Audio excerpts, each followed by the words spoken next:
룻기 얘기는 잘 아시죠? 스토리를 또 워낙 유명한 이야기니까. 자, 오늘 세 가지를 살펴볼 텐데, 그게 첫 번째는 룻기의 시대적 배경은 어떠한가.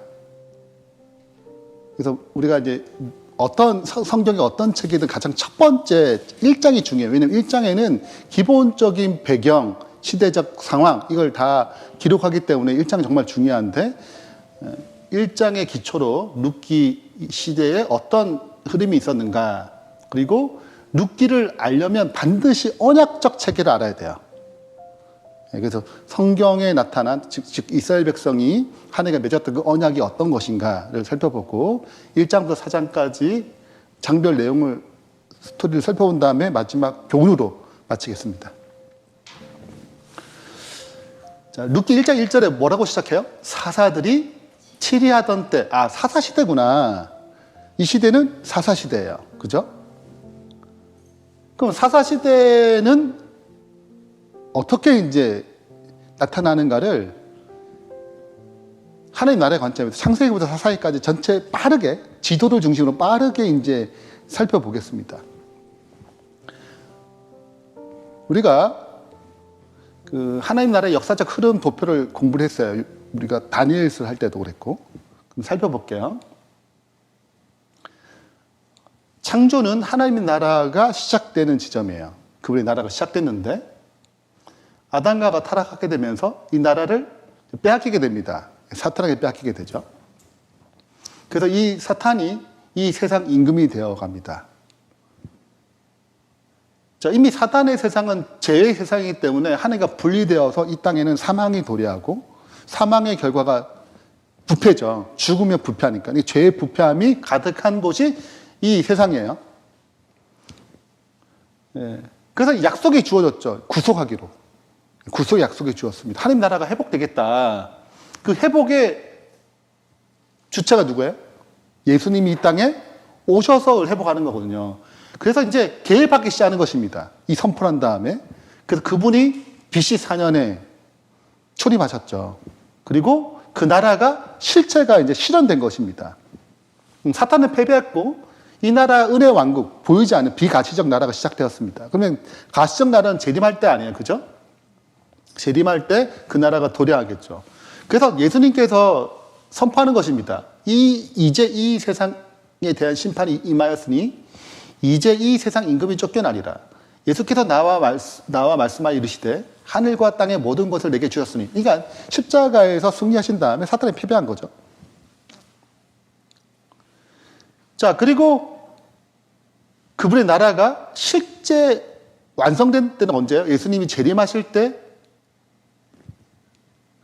이 비가시적인 나라가, 은혜 왕국이 이제 영광의 왕국, 이제 실제 가시적으로 보는 나라가 되는 거죠. 그래서 그분의 나라는 항상 영생과 연결되어 있고, 하나님의 나라가, 하나님의 통치가 실현되는 곳이기 때문에 여기는 생명이 넘쳐요. 그러니까 우리는 현재 이 두 사이에 있는 것입니다. 자, 근데 우리가 기억할 게 뭐냐면, 지금 창세기 3장 15절의 구속의 약속을 주어진 때부터 초림 때까지 약 4,000년 시간이에요. 이 시간 동안에 뭐냐? 이 시간은 뭐냐?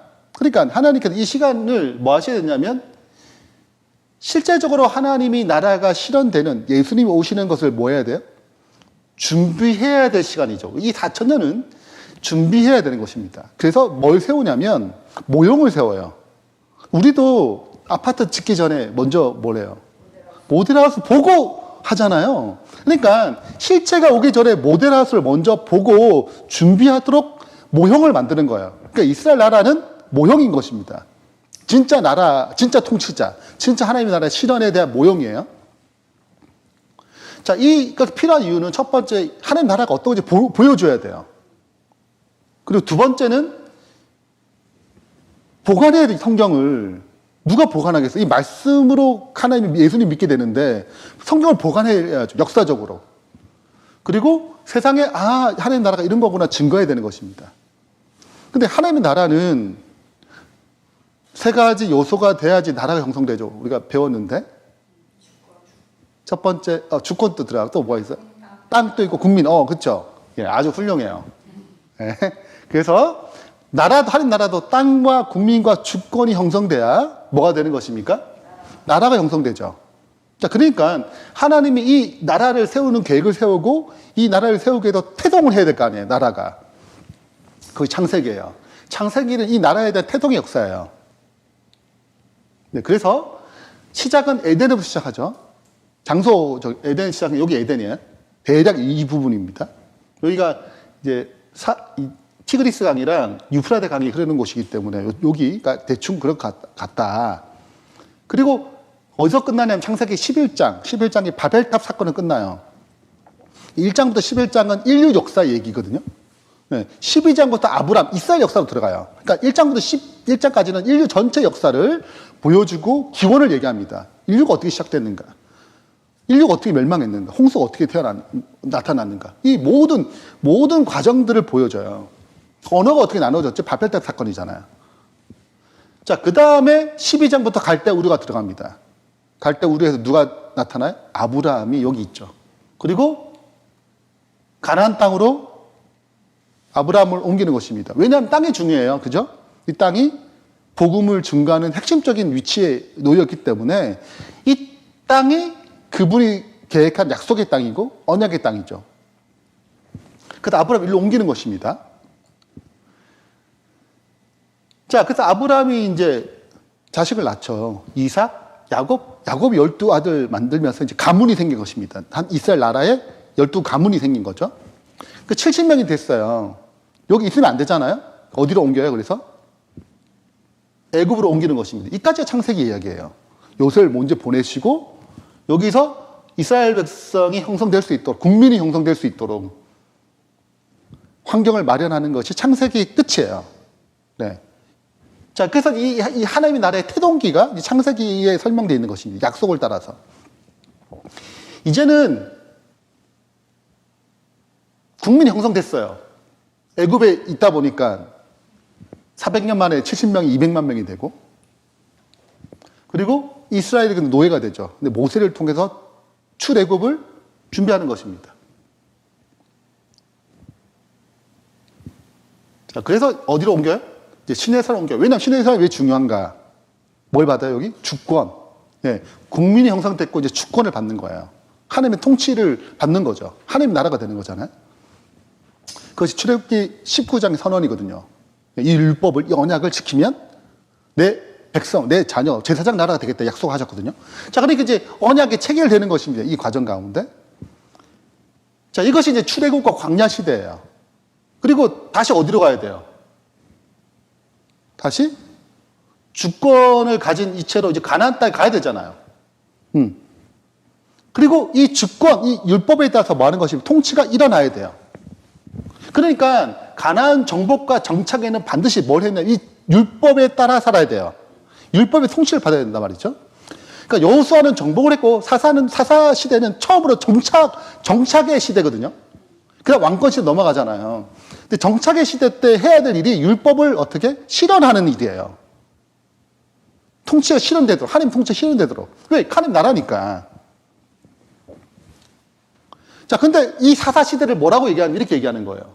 그때 이스라엘 왕이 없으므로 사람이 각기 자기의 소견에 옳은 대로 행하더라. 자, 사사기 제일 마지막 절이에요.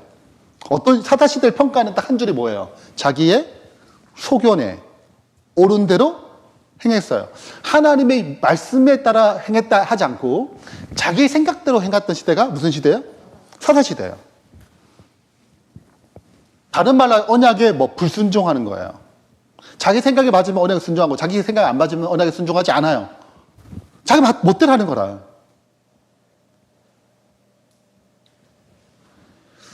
자, 그렇기 때문에 반드시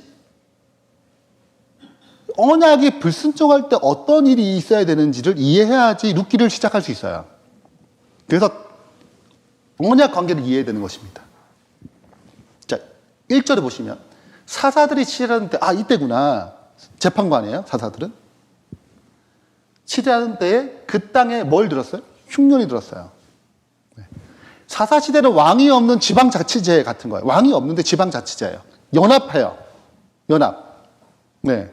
자, 그러니까 미국처럼 수많은 주가 대통령 있잖아요. 대통령이 없어. 단 서로가 계속 연합체예요. 계속 뭐 해야 돼? 의논해야 돼. 그래서 유지가 돼요. 왕이 없으니까. 그 가장 이상적인 제도인데 못 따라가는 거죠. 이 사람들이. 자, 사사들이 치하던 때, 이게 뭐예요? 언약이 불순종하던 때, 자기 생각대로 율법을 지키거나 말거나 막 그렇게 할 때, 하나님 뜻보다 내 뜻이 더 높을 그때에 뭐가 들었어요? 흉년이 들었어요. 그러니까 사사시대 흉년이 들었구나. 아, 기근이, 비가 안 오네. 이런 게 아니라니까요. 이 말은 지금 뭐에 대한 불순종의 결과예요? 언약에 대한 불순종의 결과예요. 그래서 베들레헴에서 어디로 가요? 모압으로 가요. 이게 1번 언약 파괴, 2번 언약 파괴예요. 1번이 시대적 언약의 파괴라면 2번은 나오미 가족이 언약을 불순종하는 거거든요. 자, 한번 볼게요. 자, 언약을 순종하게 되면 어떤 복이 있냐면 너희가 내 규례와 계명을 준행하면 내가 너희에게 철을 따라 비를 주리니 땅은 그 산물을 내고 밭의 나무는 열매를 맺으리라. 자, 뭐가 와요? 비가 내린대. 언약을 뭐하면? 순종하면. 그러니까 사사시대에는 언약을 불순종했으니까 뭐가 온 거야? 흉년 온 거예요. 그것이 언약의 저주의 불순종이거든요. 레위기 26장과 신명기 28장은 언약의 복과 저주장이기 때문에 더 많이 기록되어 있죠. 이런 언약을 불순종할 때, 순종할 때 어떤 축복이 오고 저주가 오는지. 자, 내 규례를 멸시하고 마음에 내 법도를 싫어하여 내 모든 계명을 준행하지 아니하며 내 언약을 배반하면 내가 이같이 너희에게 행하리니 너희의 수고가 헛되지라. 땅은 그 산물을 내지 아니하고 땅의 나무는 그 열매를 맺지 아니해요. 자, 그러니까 정확한 진단은 이 루세 시대, 즉 사사 시대는 언약을 불순종한 시대예요. 자, 근데 뭐가 왔어요? 흉년이 왔어요. 자, 그러면 언약을 불순종했잖아요. 그럼 이게 저주가 왔잖아요. 그러면 어떻게 행동해야 돼요? 그래. 자, 그 땅에 흉년이 드니라. 사사시 흉년 온 결과는 언약의 불순종의 결과예요. 자, 그러면 불순종하면 저주가 오잖아요. 그럼 저주를 해결해야 되잖아. 그 해결하는 방법이 자, 성경을 확인하자. 만일 그들이 주께 범죄함으로 말미암아 하늘이 닫히고 비가 없어서 주께 벌을 받을 때 이거 성전이에요. 솔로몬 성전, 솔로몬의 기도거든요. 그러면 모세 시대 때는 성막이 되겠죠. 왜냐하면 건물만 바뀐 거지 기능은 똑같거든요. 이곳을 향하여 기도하며 주의 이름을 찬양하고 그들의 죄에서 떠나거든. 회개를 하는 거죠.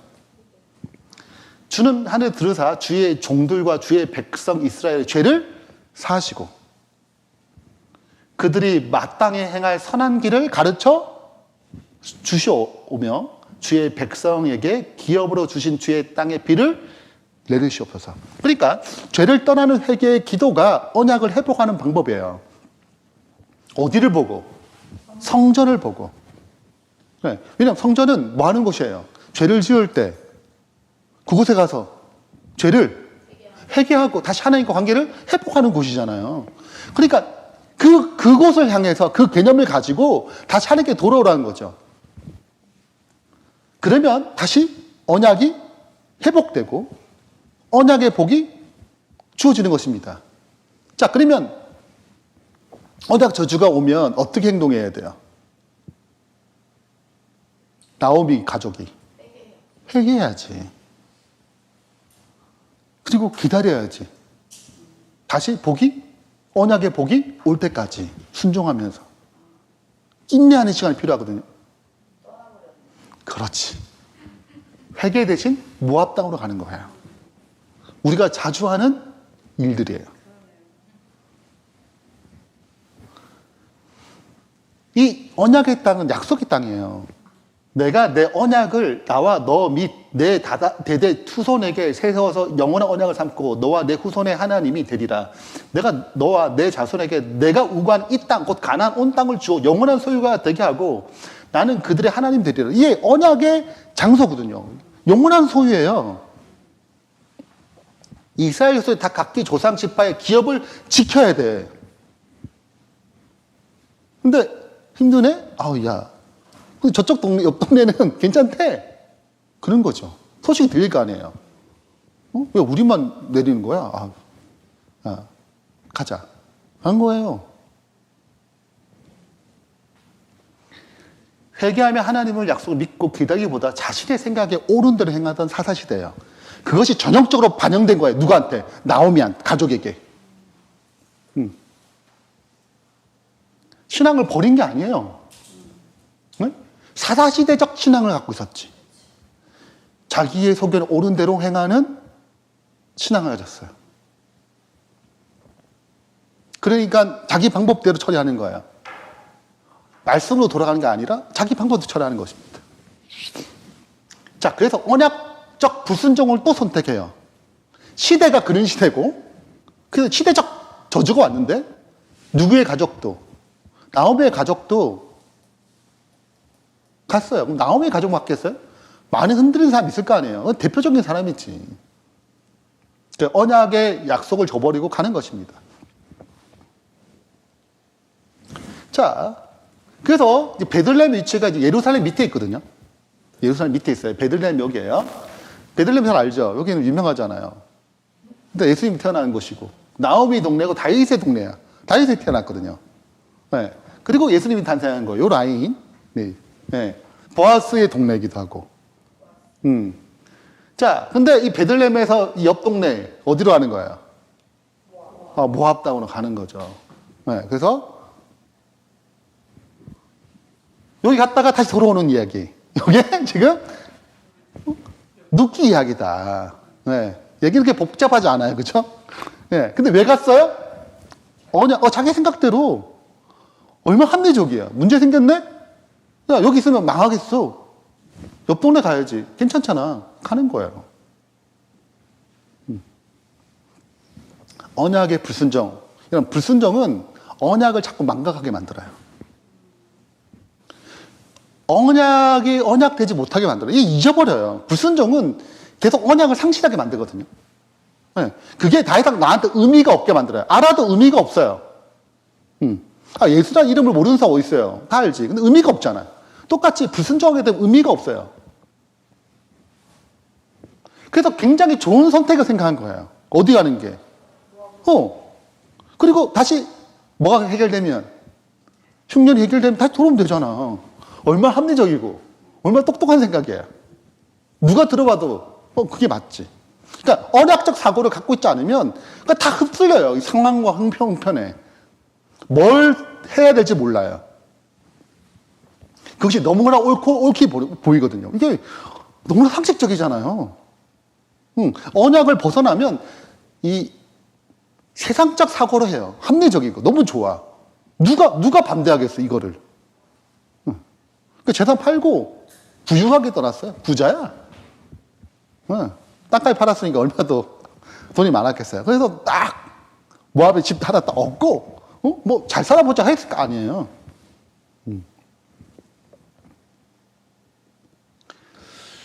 자, 그 다음 또 문제가 생각납니다. 이제 모압 여인과 결혼해요. 자, 그의 두 아들의 이름은 말론과 기론인데, 나오미 남편 엘리멜렉이 죽고 나오미와 그의 두 아들이 남았으며, 그들이 모압 여자 중에서 그들의 아내를 맞았어요. 자, 이게 언약은 도미로에 계속 불순종하면 또 계속 찾아오는 것입니다.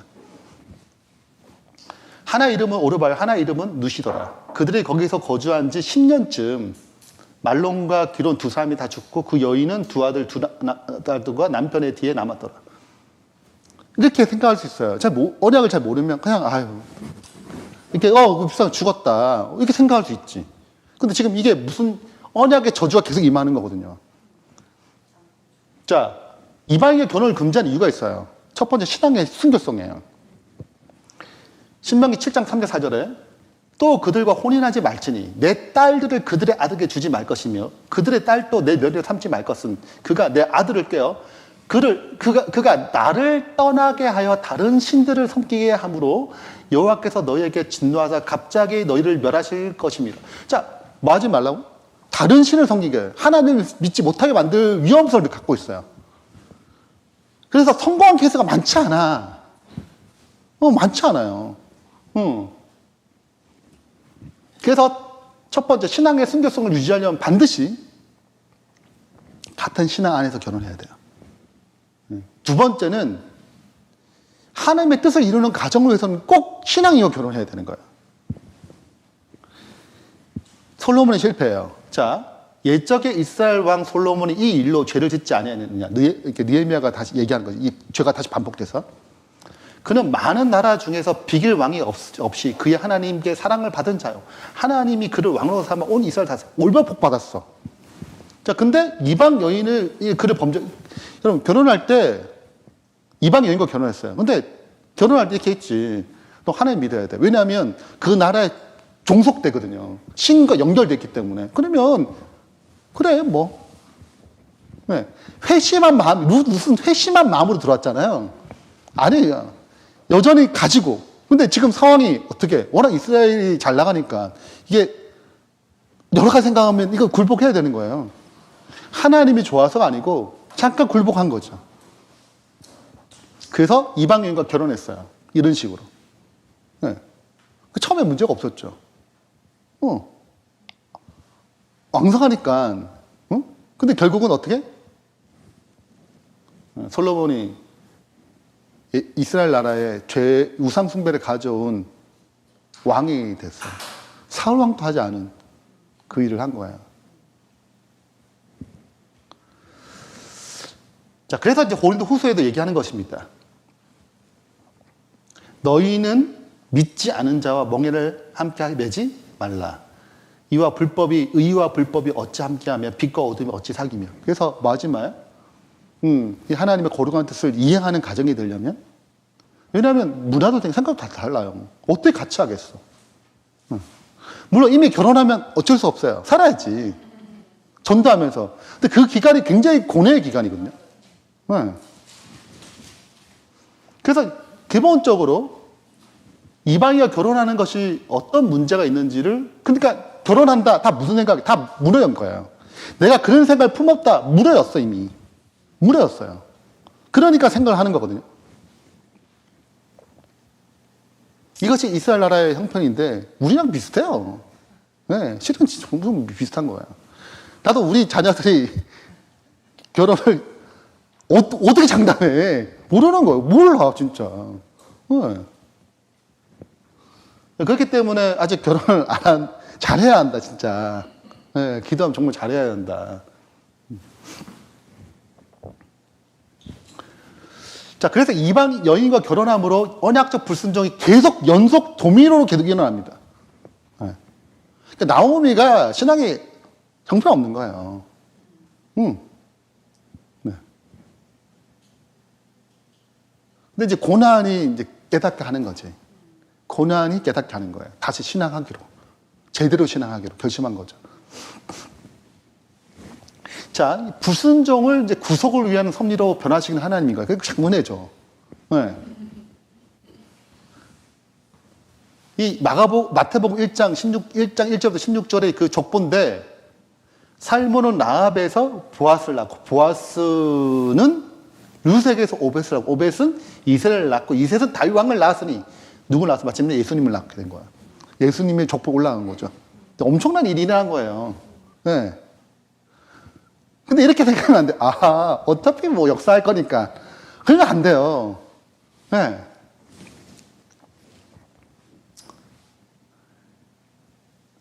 라합과 이 룻이 다 하나님 편에 들어와서 나타난 역사예요. 네. 그래서 하나님이 불순종에 대한 고난이 있지만 하나님의 편에 선택하게 되면 그 회복을 통해서 섭리로 변화시키는 하나님의 역사를 보는 거지. 그죠? 요셉을 팔았잖아요. 잘못한 거지. 형들이 파는 거 잘못한 거지. 근데 하나님은 그 속에서 뭐 하는 거예요? 구속 역사를 이루신 거예요. 형들도 회개하고. 그래서 이제 당신이 나를 이곳에 판 것을 인해 근심하거나 스스로 책망하지 마소서. 하나님이 생명을 구원하시려고. 이 구속사가 있는 거예요. 이런 상황 가운데서. 당신을 나를 헤아려 하였으나 하나님은 그것을 선으로 바꿨다는 거지. 그 생명을 구원하고 하십니다. 그래서 우리가 불순종 가운데 죄 값이 있어요. 그걸 치르는 가운데 우리가 회개하게 되거든요.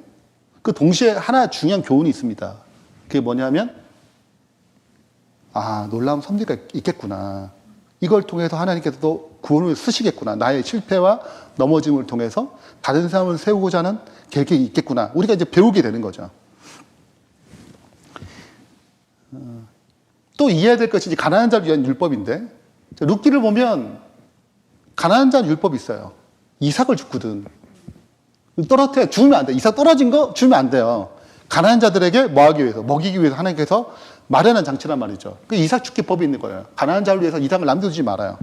떨어지면 또 모퉁이는 둬야 돼.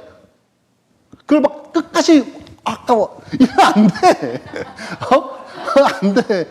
예, 그러면 안 돼요. 왜? 그래서 남겨둬야 한다. 가난한 자를 위해서. 그리고 이제 기업 물을 제도가 있어요. 고엘 제도죠. 예, 이게 이제 굉장히 중요한 기업 물을 제도인데, 가문의 기업이 이제 잃어버리게 될 때, 이제 세 가지가 이제 고엘, 기업 물을 자의 책임이거든요. 그걸 다시 되찾아주는 것입니다. 그래서, 이 레위기를 이제 이해를 잘 하려면, 레위기 25장에 나오는 이 기업 물을 자, 그리고 뭐 이런 제도를 이제 알아야 되는 거죠. 자, 그래서 1장에 비록 흉년 시작하지만 다시 이제 회복하는 역사가 룻기다. 그 룻기는 언제 읽는가? 오순절에 읽어요. 유대인들이 오순절이 되면 룻기를 읽어요. 네, 이유가 있어요. 딱 타이밍이 이럴 때야.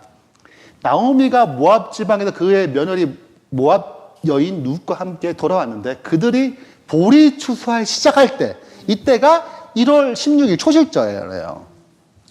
네, 보리 추수를 시작하는 거거든요.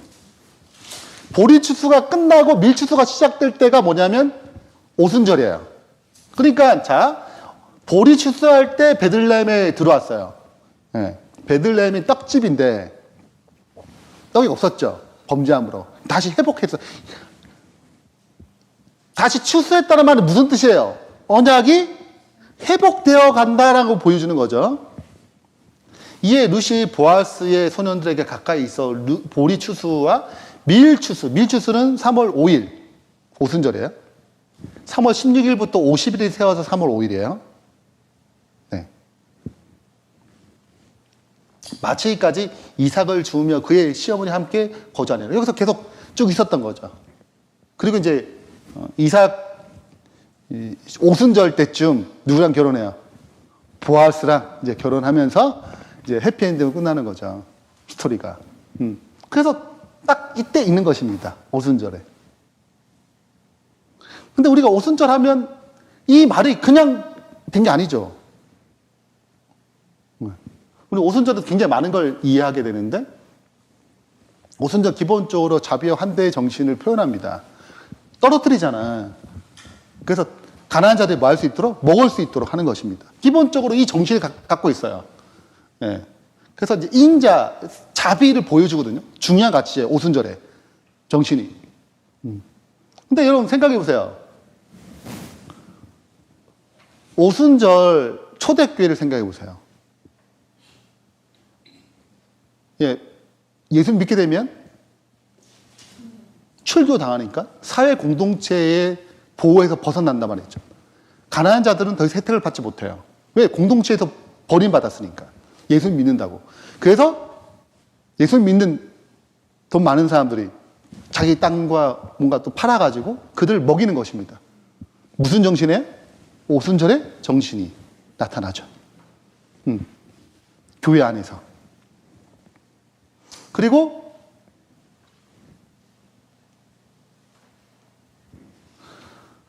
이방인을 받아들이잖아요. 이방 여인, 룻을 받아들이잖아요.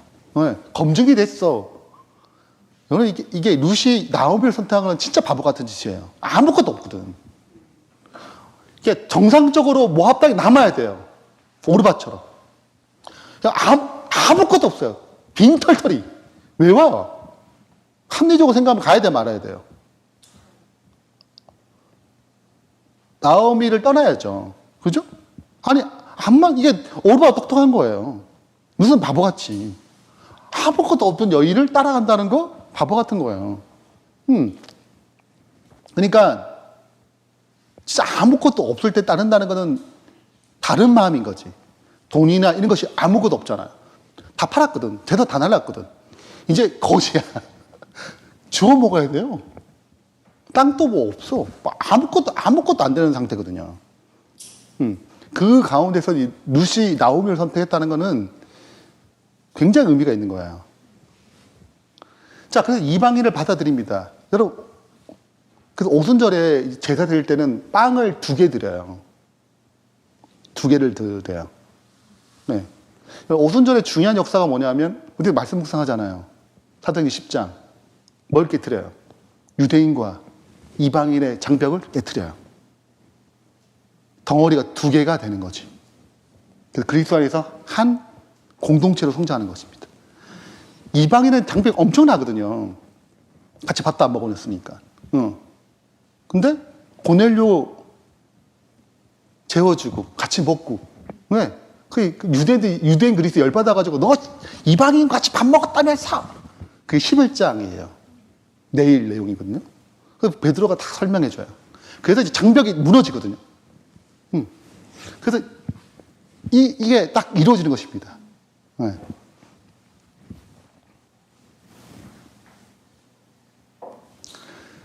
자, 이제 각 장의 내용을 하고 오늘 이제 마무리가 될 텐데. 자, 일단은 중요성을 기억해야 돼요. 룻이 왜 중요한가? 첫 번째는 사사시대의 300년 시대와 왕정시대 500년 이 사이를 연결하는 역할을 해줘요. 누가? 룻기가. 그리고 누가 태어난다, 여기? 다윗 왕. 다윗 왕의 혈통이 이어지거든요. 어떤 역사로 다윗 왕이 태어나는가. 그리고 그리스도의 탄생, 또 그분의 사역을 가장 잘 보여주는 하나의 책으로서 나타나는 것이 룻기입니다. 짧지만 1장부터 4장밖에 안 되지만 여기에는 굉장히 중요한 구속적 의미가 담겨 있다. 그리고 마침내 예수님이 여기서 태어나는 거죠. 3명의 주인공이 등장합니다. 룻, 나오미, 보아스. 나머지는 뭐 알 필요 없어요. 이 3명이 주인공이다. 이거 어떻게 풀어가는가. 네.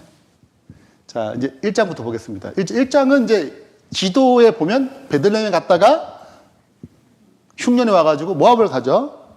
네. 모압에서 고난 많이 당하고 다시 주님께로 돌아옵니다. 아무것도 없이. 이건 굉장히 중요해요. 아무것도 없을 때 역사가 일어나요. 뭐 있으면 자꾸 하나님 안 봐. 내가 완전히 깨어지고 내려놓을 때 하나님이 놀라운 역사가 일어나는 것이 룻기예요. 그래서 이제 베들레헴 돌아오잖아요. 다 깨어지고 다 부셔져가지고 오는 것입니다. 이제 누가 이래요? 하나님이 이래요. 자, 베들레헴 모압 갈 때는 자기가 일했어요, 열심히. 자기 생각, 자기 지혜, 자기 소견대로. 근데 모압에서 베들레헴 갈 때는 이제 모든 걸 다 내려놓고 뭐 방법이 없어. 근데 주님이 역사하시는 거예요. 언약이 회복될 때. 그 언약에 대한 불순종과 이제 회복의 시작이 1장의 내용이다. 네. 자, 하나씩 살펴보겠습니다. 이제 배경각을 살펴봤죠? 일단은 사사시대고 뭐가 임했어요? 흉년이 임했어요. 흉년이 들었어요. 가장 혼란한 시대고 극심한 기근이 왔고 생존의 위협까지 느낀 거죠. 생존을 위해서 이주를 하는 것입니다. 이방 나라로 떠날까? 가는 게 어떨까? 흩갈리고 갈등이 있었던 거죠. 결국은 떠납니다. 모압 지방으로. 자, 이 이야기는 그냥 떠난 게 뭐 돈이 없으니까 절로 가야지 이렇게 간 게 아니고 뭐의 문제? 언약의 불순종의 결과다. 지금 언약의 불순종이 지금 다뤄지고 있다. 이 밑에는. 그러니까 우리가 현상을 바라볼 때 겉모습만 보는 게 아니라 하나님의 말씀의 기초에서 이게 어떤 관계인지를 볼 수 있는 영적인 분별력이 꼭 필요하다. 아니면 그냥 현상만 바라고 이렇게 행동하는 거예요. 자, 근데 이제 남편과 죽고 아들도 다 죽어요. 에비멜렉이 죽고, 그 다음에 두 아들 죽었어요. 10년, 거주 기간 10년이 됐습니다. 그래서 이제 슬픔에 빠져 있는데 진짜 아무 낙이 없는 거예요. 돈도 없지. 그 시대 여자가 산다는 거, 남자 없이? 그건 진짜 불행한 삶이거든요. 절망적인 삶이에요. 네. 그래서 이제 생각하는 거예요. 막 탕자처럼 탁 털리고 갈 때 아버지 집을 생각한 것처럼 딱 생각하는 거예요. 소식이 들리는 것입니다. 자기 백성 드디어 양치해줬다는 말이 뭐야 이게 그냥 준 게 아니고 뭐 언약이 회복됐다. 이걸 봐야 돼요. 언약이 회복됐구나. 그래서 지금 뭐 양식이 왔구나. 언약에 순종할 때 오는 복이잖아요. 그리고 이제 전해졌어요. 그리고 이 과정에서 이제 깨져가지고 드디어 하나님을 언약을 회복하기로 마음을 먹죠. 그래서 고향을 돌아가는 것입니다. 이제 출발하려고 가요. 혼자 가려고 하는데 며느리 둘이 붙는 거죠. 네. 오르바와 룻이 이제 붙습니다. 네. 나오미가 가라 그래요. 다시 돌아가라. 난 아무것도 없다. 진짜 시댁이 어디야? 저 같아 가야지. 안 그러겠어요? 여러분 입장 바꿔 생각해 보세요. 저 같아 가야지. 남편도 없고 뭐 다시 돌아가야지. 너무나 자연스럽지 않겠어요? 하나님 믿어 별거 없네. 이게 아니겠냐고. 응? 망했잖아. 오라바는 이제 설득 당해가지고 결국 어떻게? 돌아가요. 암만 생각해도 맞거든. 응? 아주 현실적이고 현명의 여자야. 세상으로 볼 때 현명한 여자죠. 근데 누가 남아요? 룻이 끝까지 절대 안 되겠다는 거예요. 분명한 거예요. 룻도 이 과정에서 역사를 받았어요. 형편과 상관없이 지금 어머니 믿는 그 하나님을 만난 거지. 알게 된 거예요. 이 고난의 역사 속에서 그 마음 가운데 생명의 씨가 움튼 거죠. 그러니까 위대한 고백이잖아요. 어머니의 하나님이 누가 하나님 되겠다? 나의 하나님 되겠다. 예. 충성스럽게 결단을 내립니다. 예. 그래서 룻의 고백은 성경 전체에 굉장히 아름다운 표현이죠. 충성과 헌신에 대한 표현이고 사랑의 표현이잖아요. 이게 보아서 얘기해요. 여러분 생각해보세요. 이게 절대 선택이 어렵거든. 사랑하지 않으면 절대 선택 어려워요. 이건 완전히 내 인생을 바닥으로 가겠다는 뜻이거든요. 어머니가 그 바닥에 인생을 살겠다는 거거든. 어렵잖아. 우리 인간의 마음이. 더 나은 걸 선택하고 싶은데. 그래서 이런 신앙 고백이 다시 하나님께 돌아오는 굉장히 중요한 순간이었고 이 언약적 회복에 하나님이 신실하게 응답하시는 거예요.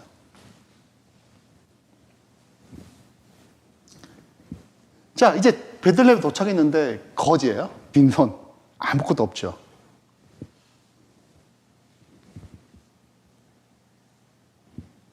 자, 고향 사람들 놀라요. 나옴인데? 이렇게. 고향 사람이니까. 놀랐어요. 그리고 놀란 거 이것만 있나? 또 있지. 나를 이제 나옴이라 말하라. 슬픔으로 불러라. 나 인생 망했다. 쓰라는 현실. 아무것도 없고. 하나님 언약을 불순종한 결과 내 인생이 어떤 것인지를 처절하게 고백하는 거야. 빈손이에요. 풍족하게 풍족했어. 나갔더니. 여러분, 봐요. 돈이 있는 사람들은 그 기근의 때 뭐 해야 돼요? 가난한 자를 도와야 되거든요. 근데, 내 먹고 살겠는데, 가. 그래서, 언약에 불순종하게 일어나는 거예요. 그들이. 근데 굉장히 합리적이고 옳게 보이지. 누구의 선택이. 나오미 가족의 선택이. 궁극적으로는 이 선택이 마치 아버지 품을 떠서 뭔가 인생이 뭔가 더 잘 풀릴 것 같은 탕자의 생각처럼 그런 것입니다. 이게 돈에 많고 적으면 아니에요. 네. 심령의 피폐해지거든요. 이 세상에서. 자, 2장 드디어 베들레헴에서 누굴 만나요? 보아스를 만납니다. 하나님의 기가 막힌 섭리가 있어요. 그러니까 언약을 회복하게 되면 작동해요, 섭리가. 네. 우리가 인식할 수 섭리가 작동하는 것입니다. 그리고 보아스와 보호와 배려를 받은 것이 2장의 내용이에요. 자, 2장 볼게요. 자, 2장을 보게 되면 먹고 살아야 되잖아요. 그래서 누가 은혜를 입으면 내가 좀 이삭을 죽겠다 한 것입니다. 그래서 이제 먹고 살아야 되니까 아무것도 없으니까. 예? 그래서 이때 왔어야 했어. 딴 데 오면 굶어 죽어요. 그래서 이삭을 이제 줍는 거죠. 근데 하나님이 섭리가 있는 거예요. 우연히 엘리멜렉의 친족 보아스에 속한 파트에 간 거예요. 우연히. 네. 우리의 우연히 하나님이 섭린 거죠. 무슨 부지런히 주었어요. 먹고 살아야 되니까.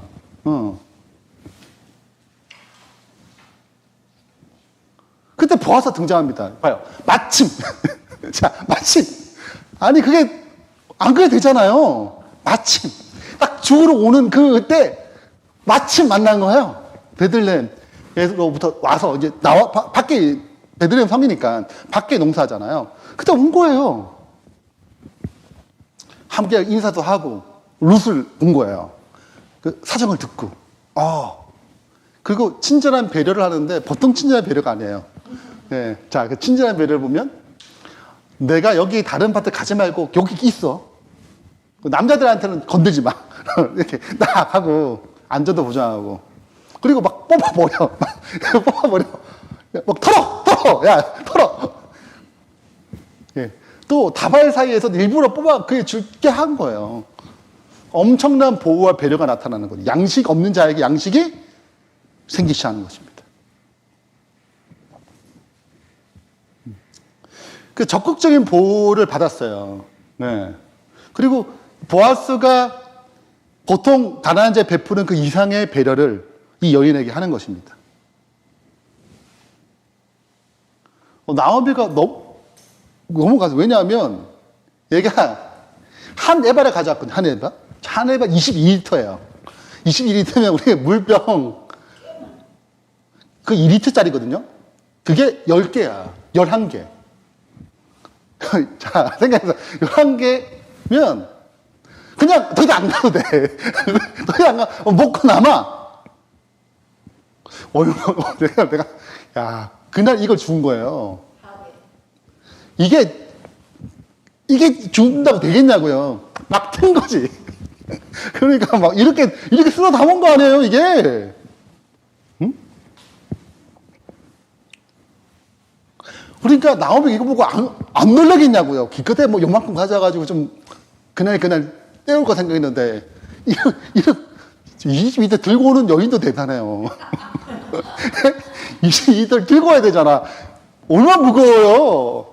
그래도 막 혼자 갖게 했겠냐고 보아스가. 아유, 어떻게 주웠냐고. 또 배려해 줬을 거 아니에요. 그래서 왔다고 이렇게 엄청나게 와가지고. 그러니까 나오미가 이건 진짜 하나님의 복이 거기 임하길 바란다고 얘기하고, 그리고 촌스를 따보자. 이게 뭐예요? 보아스인데 이게 기업 물을자 중에 하나예요. 친척 중에 자기의 땅이 없잖아요. 팔았잖아요. 없죠. 이걸 회복하고 자식도 없잖아요. 가문이 망했어. 끝났어.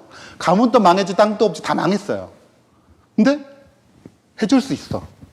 누가? 보아스가. 희망이 생기는 거예요. 희망이.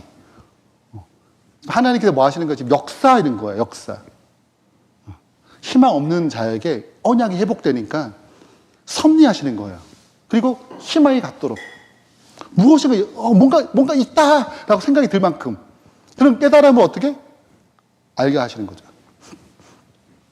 자, 기업 물을 자의 책임 3가지가 있는데 뭘 것 같아요? 뭐가 있어요? 기업 물을 자의 책임.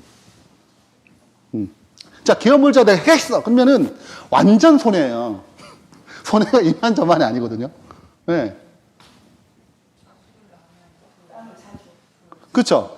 첫 번째는 일단은 복수를 대신해 줘야 돼요. 뭐 문제가 생겼어? 복수해 줘야 돼요. 또 두 번째는 땅, 그러니까 자손도 있죠. 땅을 이제 돈이 없으니까 팔고 이제 얻거든요.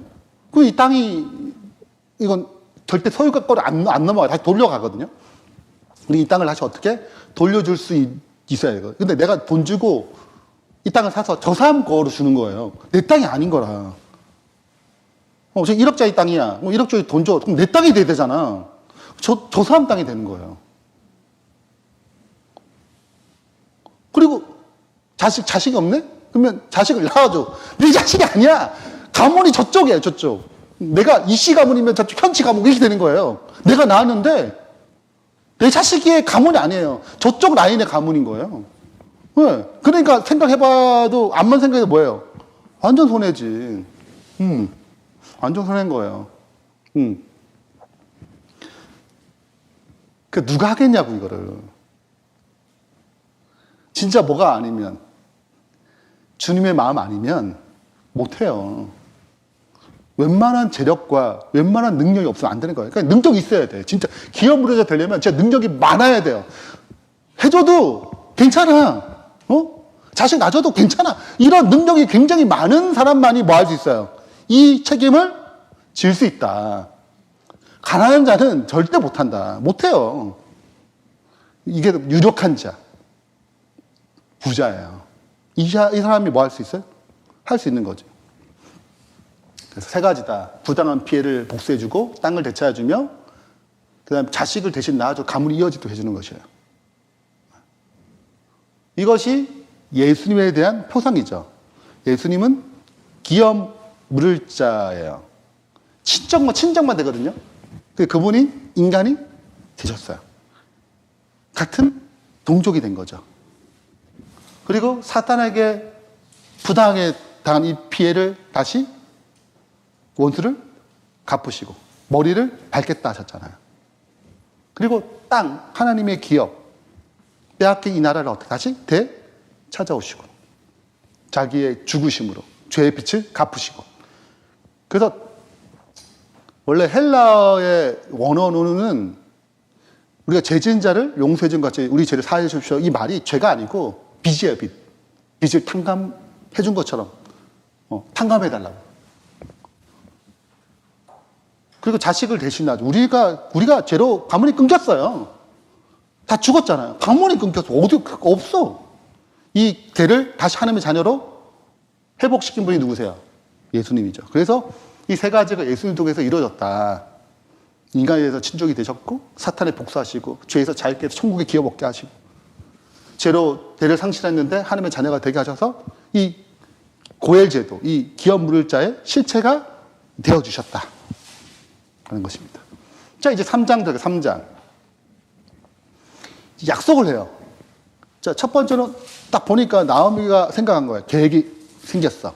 그래서 루스에게 가라고 그래요. 보아스의 발밑에 들어가가지고 뭐라고? 있으면 알아서 해줄 거다. 눈치 잘 보고 사람들 없는 데서 보아스 잠잘 때 탁 들어가가지고 어떻게? 있어라. 그러면 보아스가 알 것이다. 기업 물을 자라고 얘기만 해라. 딱 했어요. 그래서 루시 보아스 찾아가고 보아스가 결정합니다. 내가 기업 물을 자가 되겠다고. 그리고 약속을 해요. 이게 3장의 내용이에요. 자, 이제 3장의 내용을 좀 자세히 좀 보겠습니다. 이제 나오미가 계획을 세웠어요. 아, 롯에 안식처가 필요하다. 너도 이제 안식할 곳이 뭐예요?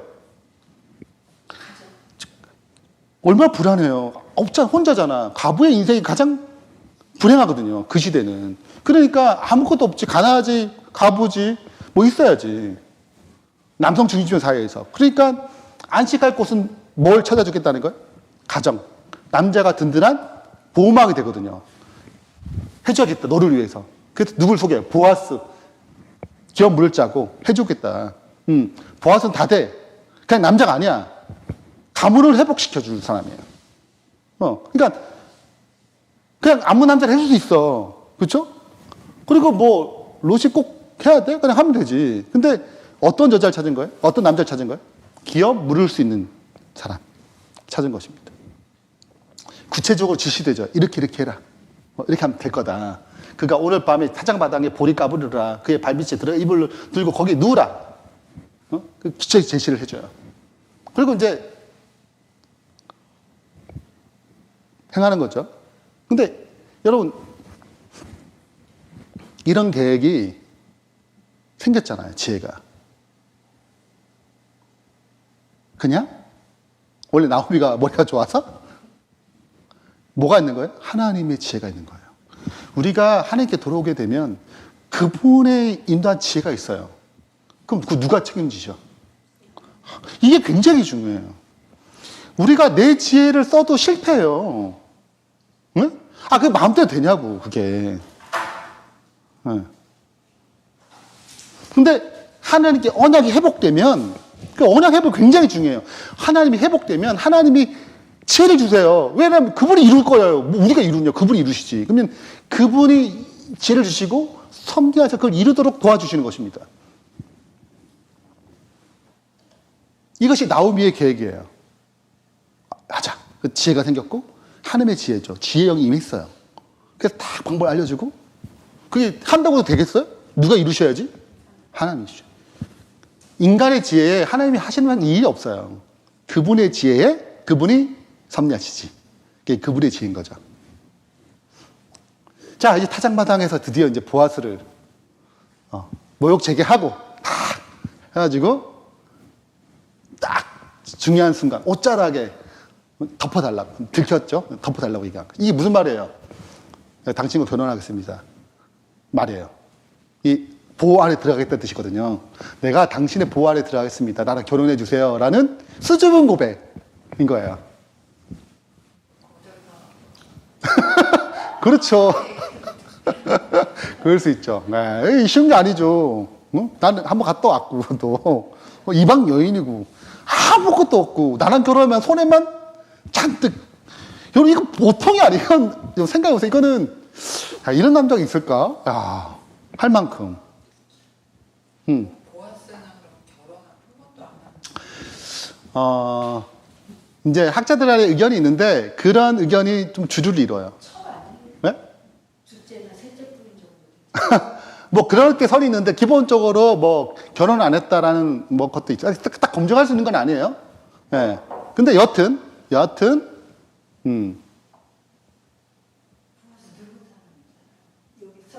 네. 그래서 모른다. 정확하게 말하면 성경에 나타나지 않아요. 그래서 이제 여러 가지 이제 있는 것입니다. 결혼 안 했는데 혼자 늙었다라는 거 있고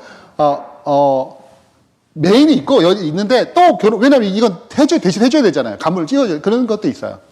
여튼 뭐 중요한 거는 그런 것이 안 나왔기 때문에 그런 증거가 전혀 없기 때문에 모르죠. 결혼했는데 여자 빨리 죽었다든지 뭐 몰라 이 상황은. 네. 그래서 그런 것들은 뭐 그런 여러 가지 설이 있다. 이 정도 알면 좋을 것 같고요.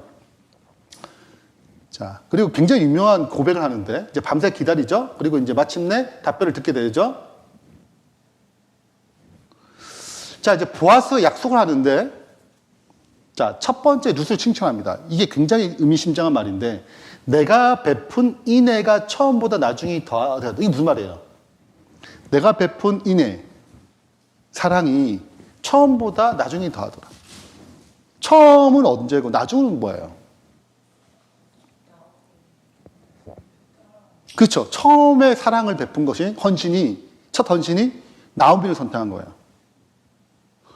그거는 이성과 관념으로 벗어난 행동이잖아요. 사랑이 아니면 진짜 안 되는 거예요. 그 첫 번째예요. 너 그렇게 딴 데 갈 수 있었는데 나오미를 선택해서 그 하나님을 선택해서 여기 왔다는 것은 엄청난 사랑과 헌신이다. 근데 굳이 꼭 나랑 결혼 안 해도 되잖아요. 근데 뭘 선택한 거예요? 나오미의 가문도 선택하고. 전체를 생각해가지고 누굴 선택한 거예요? 보아스에게 지금 결혼을 요청한 거잖아요. 나는 그것을 곱게 보는 보아스도 대단한 사람이에요. 그거를 얼마든지 비꿀 수 있잖아요. 근데 그 가치, 그 사람의 사랑과 헌신을 볼 수 있는 영적인 통찰력,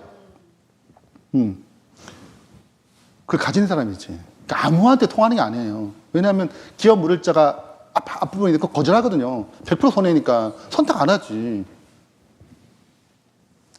그래서 이제 나보다 가까운 기업 물을 자가 있으니 물어보겠다. 순서잖아요. 하냐 안 하면 내가 책임지겠다 하는 것입니다. 확실한 보장을 하겠다. 내가 기업 물을 자를 뭐 하겠다? 하나님 명세하노니 내가 이루겠다. 염려하지 말라. 딱 하는 것입니다. 얼마나 멋있어. 이런 남자가 돼야 되는데. 네. 근데 막 기업 물자 된다는데 기업 물을까 말까 하고 어떻게 이렇게 하면 안 되거든. 응? 너는 이제 쉬어. 누가 일할 때예요? 보아스 일할 때는. 이게 3장 18절. 굉장히 유명한 말이에요. 룻기 3장 18절. 이에 시어머니가 이르되 내 딸아 사건이 어떻게 될지 알기까지는 앉아 있으라. 그 사람이 오늘 이 일을 성취하기 전에는 쉬지 아니하리라. 너는 여호와를 기다리라. 강하고 담대한 여호와를 기다려야 돼요. 그분이 뭐 똑같이 쉬지 않고 뭐 하세요? 일하시거든. 그래서 우리가 맡겨야 돼요. 그분이 일하시도록. 우리는 그 일하심에 따라갈 뿐이지. 자, 이제 4장, 마지막입니다. 4장입니다. 이제 기업 물을 책임을 이행하는 내용이죠. 네. 보아스가 기업 물자가 되는 거예요. 그 다음에 나오미의 가문이 회복되고 다윗의 조상의 족보가 나오는 것으로 이제 뭐가 마무리됩니까? 룻기가 마무리되는 것입니다. 자, 일단은 재판을 벌여야 돼요. 왜냐하면 기업 물자 앞에 있잖아요. 그래서 법적인 왜냐하면 여기가 항상 앞에가 그런 곳이거든요. 그 공회 같은 회의하는 곳이거든요. 자, 그러니까 공식적인 법정이에요. 그래서 보아스 성문 올라가서 거기 앉아가지고 지금 하는 것입니다. 누구 기다려요? 네. 증인, 장로 10명을 청해서 여기 앉아 있어야. 그리고 기업 물을 자가 오니까 얘기하는 것입니다. 너 먼저 물을 거냐, 안 물을 거냐. 근데 좋아요. 왜냐하면 만약에 저쪽 가문이 없으면 그 땅이 누구 땅이 되니까. 자식이 없으면 내가 얻잖아요? 결국은 그 사람 죽으면 이 땅을 누게 돼요. 자, 나오미의 자식이 없어. 내 땅을 줬단 말이죠? 근데 자식 없네? 그 땅을 누게 돼요? 일자가. 그래서 이제 오케이 처음 해줘요. 근데 얘기를 해줘요. 너가 자식을 낳고 그 돈을 자식을 물려줘야 돼. 나 못하겠다. 이 손해다. 안 돼.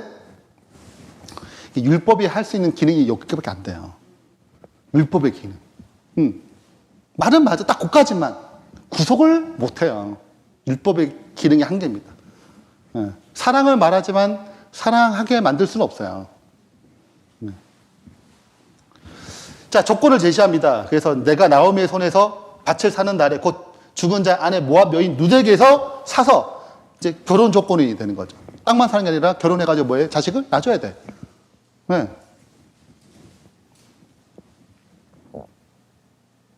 그래서 거절하죠. 이제 보아스 장로들 모든 백성 이르되 증인이 되었는데 이제 증인 돼가지고 거절할 때 신발을 벗어가지고 책임을 회피하거든요. 그래서 이제 신발 벗는 행위를 통해서 책임을 뭐 하는 것입니까? 내려놓는 것입니다. 그래서 이런 말씀을 기초로 모세가 하나님 만날 때 뭘 벗으래? 거룩한 땅이니 신을 벗으라 할 때 이 개념을 가져가지고 신을 벗는 행위의 또 중요한 개념은 뭘 내려놓는 거예요? 책임을 내려놓는 거예요. 이 책임 누가 져야 되지? 하나님이 지는 거예요. 그래서 그분의 나라의 특징은 우리가 신을 벗는 거예요. 내 책임 안 지겠다는 표현이거든요. 그럼 보아스 지잖아요. 누가 지는 거예요? 하나님이 지는 거죠. 자, 그래서 이제 증인이 되고 축복을 받고 이제 마침내 이제 결혼을 해가지고 자식을 낳았어요. 네. 아들 나하리니 오벳이라 다윗의 아버지 이새의 아버지. 그러니까 오벳 낳고 이새 낳고 이색이 다윗 낳는 거죠. 이렇게 해서 복이 다윗 왕의 할아버지가 됐죠. 오벳은 계보가 이렇게 이어지는 것입니다. 이방 여인을 통해서 그리스도에 이르기까지 놀라운 역사가 놀라운 가문이 세워지는 것입니다. 그리스도의 가문이죠. 이게 어마어마한 거잖아요. 자, 결론입니다. 이 하나님의 영원한 사랑과 구속의 계획이 이 짧은 책에 담겨 있는 거예요. 자, 정리해 볼게요. 자, 일단은 룻기는 믿는 자의 축소판 같아요. 생각해 보세요. 자, 깨어진 삶, 얼마나 그죠? 나오면 얼마나 깨어지는 삶이었냐고요. 이 깨어진 삶을 어떻게? 회복시키는 거죠. 그 눈물에서 기쁨으로. 그리고 영광스러운 미래가 주어지는 것입니다. 우리도 똑같아요. 우리도 깨어진 삶이잖아요. 이 죄된 세상에서 아무런 낙이 없는 삶에서 다시 소망을, 눈물이 기쁨을, 영광스러운 미래를 허락하셨습니다. 그래서 그 나라에 들어가면 다시는 눈물과 애통한 걸 아픈 것이라 다시 있지 않죠. 이런 하나님의 복이 있는 것입니다. 이 땅에 뭐 어려움이 있다 하더라도 하나님 위로가 있는 거죠. 자, 그 다음에 룻기는 역전의 책이에요. 장례식에서 결혼식을 얼마나 해? 장례했잖아. 그리고 기근에도 풍성함으로 이방 여인의 언약의 백성으로 되는 역전의 이야기예요. 근데 그 역전의 이야기는 뭐가 회복될 때? 언약이 회복될 때, 내가 하나님 편에 다시 들어올 때, 회개하고 하나님의 편에 섰을 때, 하나님 역전 역사가 시작되는 것입니다. 그래서 내가 항상 확인해야 돼요. 링컨의 얘기처럼 우리의 싸움에 하나님이 우리 편이 되기를 바라지 말고 내가 지금 누구 편에 있는지 생각하라. 그러면 하나님이 이루신다. 그러니까 내가 누구 편에 현재 있는가 이게 중요해요. 하나님 내 편 대주대가 아니고 하나님 내가 주님의 편에 있는지. 그러면 하나님이 뭐 하신다? 역전하신다. 섭리를 보여주신다 이거죠. 자, 이제 세 번째는 이제 그리스도 안에서 누리는 이 복에 대한 이야기가 룻기입니다. 그래서 세상을 떠나갔지만, 그죠? 그리고 교회를 떠나가는 사람도 있죠. 나오미의 가족은 베들레헴 떡집을 떠나갔고, 좀 잘 먹고 잘 살고자 어떻게 떠나갔죠. 탕자처럼. 세상의 양식을 찾았어요. 근데 다시 어떻게? 없어, 여기는. 다시 어떻게? 몸에 안으로 들어오는, 얘 밖에는 없어. 다시 그리스도의 몸 안으로 들어오는 것입니다. 여기에만 답이 있죠. 아무것도 없잖아요. 룻처럼. 나오면 아무것도 없어요. 빈털털이에요. 지금 그때 뭐 하는 거야? 역사 일어나는 거죠. 그래서 스스로 힘으로 도저히 구원할 수 없는 존재인데 보아스 때문에 인생이 역전됐잖아요. 그 한 게 뭐가 있어? 솔직히. 그러니까 보아스를 선택했지. 우리도 실은 아무것도 없어요. 근데 누굴 선택함으로? 선택함으로. 그리스도께 맡김으로 이루어지는 것입니다. 여기에 뭐가 있어? 풍성한? 땡 잡았어요. 남자 하나 벌써 얻었고, 기업 찾지, 자식 생기지, 가문 올라가지. 네. 그래서 우리가 누가 안에? 그리스도 안에서 풍성한 생명을 누려야 돼요. 네. 그래서, 아유, 룻 좋겠다라고 끝낸 게 아니고, 우리는 이미 있어! 더 풍성하지, 그리스도가. 네. 그 안에서 우리가 풍성한 생명을 누릴 수 있는 법을 배워야 한다. 자, 네 번째는 그리스도 안에서 생명을 계속 낳아야 되는 거죠. 이게 생명의 특징이잖아요. 네. 그래서 우리도 자꾸 계보를 이어야 됩니다. 자식을 낳아야 돼. 복음을 증거하고 또 영혼을 구원하는 일에 우리가 힘써야 한다. 자, 마지막으로 여기는 영적인 계시가 있는 책이에요. 그냥 이야기, 역사적 이야기 이랬나 이거 아니고 로맨스 얘기, 단지 얘기 아니고 하나님의 어떻게 구원하시고 이끄시는 사랑과 섭리가 담겨 있는 책이다. 한 영혼을 어떻게 구원하시고 이끄시느냐. 여기에는 그리스도의 구속이 잘 담겨 있는 책이다. 고열제도, 기업 물을자 때도 얘기를 말씀드렸고, 이게 또 동시에 교회의 사명을 잘 보여준다. 유대인과 이방인이 하나 되는 것처럼, 이스라엘 백성이 하나 된 것처럼, 우리도 이런 하나 되는 복음을 증가하는 생명이 번성하고 그분의 뜻을 이루어가는 교회가 이루어져야 한다. 자, 이렇게 해서 룻기를 마치겠습니다.